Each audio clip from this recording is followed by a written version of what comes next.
Hi, I'm Paige Deers, and we are giving you the inside scoop here from Greenbuild in Chicago. We are speaking with the experts who are really hearing what's going on here at the conference and are educating us about all the key trends. And I am joined by Tom Fisher of the U.S. Job Corps, who has an interesting challenge, and that is in really adopting the administration's new mandates and really trying to get those applied to facilities. And when we're talking about the facilities that Tom works with, these are large campuses. So, Tom, how are you really processing this new change, and how are you doing it with multiple sites? That's right. The executive orders are mandates to all government agencies to comply with certain minimum levels of sustainability. And Job Corps, which is a program by with the Department of Labor, has about a 20 million square foot asset inventory in 124 campuses around the country. So the job from our office is to come up with programs that are going to address sustainability on a campus-wide basis so that we can bring the entire square footage of a campus into compliance with the sustainability minimums.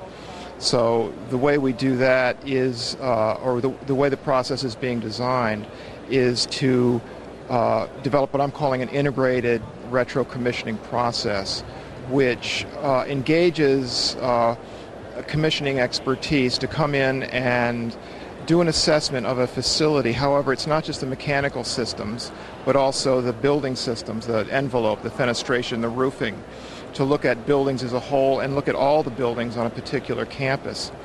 That's just a third of the process, though. The other parts are the operations and maintenance of it. And there I'm generally using the LEED EB process model, and I'm hoping that we can take a couple of the campuses and run an actual LEED EB process on that. But that's a administrative stretch. It has to happen at a higher level in the agency than we work at. However, the process does need to really closely engage the facility management expertise at the center, get them the training, get them the orientation, the manuals, and the communication with the retro-commissioning process so that they're in alignment with the changes that are going to happen and are going to be able to take those changes, work with the commissioning agent or the retro-commissioning agent, and then be able to maintain those systems so that they're maintained on a preventative basis rather than an emergency basis. So that's 2/3 of it. The other third is how do you engage the users? So there has to be an education process with users that isn't done by fiat, that isn't a thou shalt approach, but rather to tap into, especially with a lot of the young people who are at Job Corps centers, as well as the faculty, the staff, say, okay, what do you think sustainability means? And what is going to work here? And generally, people already know what they need to do. And to put that into a context of action change that is doable and helps tie them into a more heartfelt understanding of a paradigm that we're all part of a larger ecological system, that what we do affects it, and to help communicate to them how that happens, then gets the community engaged to make it a sort of a whole campus greening effort. So it is happening at the mechanical and building system level, where changes are identified, and then of course they'll be funded as part of the program. The maintenance and operations people are on board, and they have the resources they need to take on the level of complexity that a new mechanical system or a new roofing system or maybe even a photovoltaic array is going to impose on them. And then they have the support of the community, the staff, the faculty, and of course the students, who are also engaged in everything from turning off lights to understanding how to program the mechanical system controls. So that's the three-pronged approach which I'm developing for the Job Corps right now. We're aiming to do it on a campus-by-campus basis. It's a lot of work, of course. We're in a process now of identifying what kind of commissioning expertise, because we're not just involved in commissioning new projects.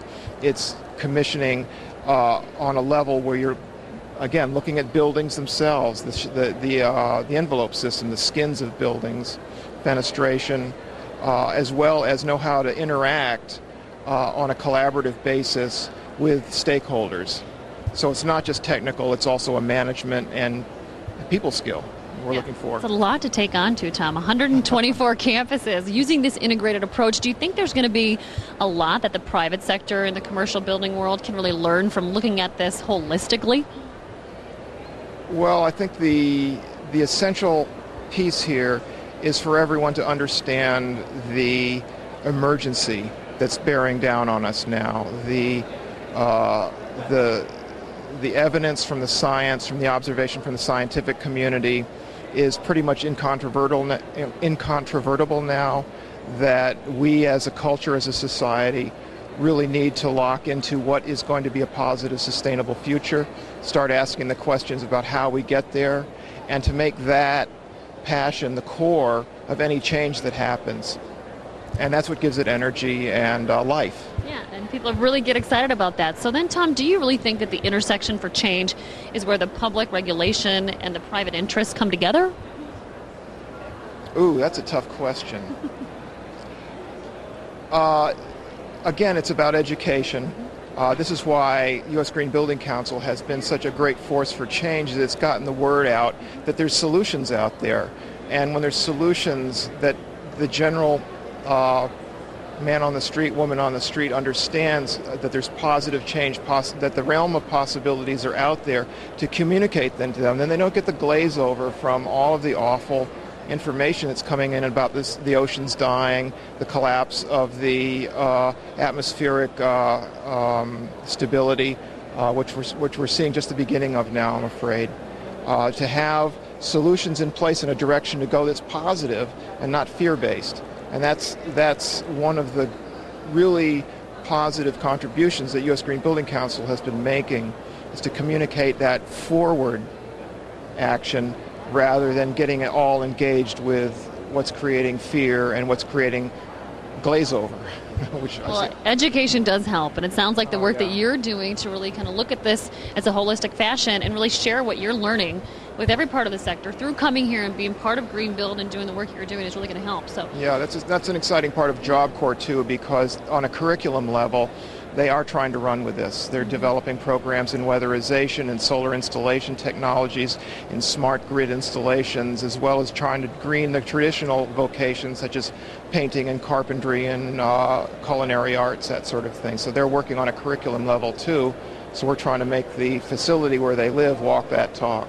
Well, the live, work, play environment's really important, and I know a lot of people want to be in those environments. So you've probably seen the acceptance of these solutions really change over the years, right? Now are we at a place where this is really moving ahead, full steam ahead? I think we're seeing the early stages of it now. I mean, I work in a government agency context, and there's still a lot of turf concerns that people that are funding and permitting these actions have to get over.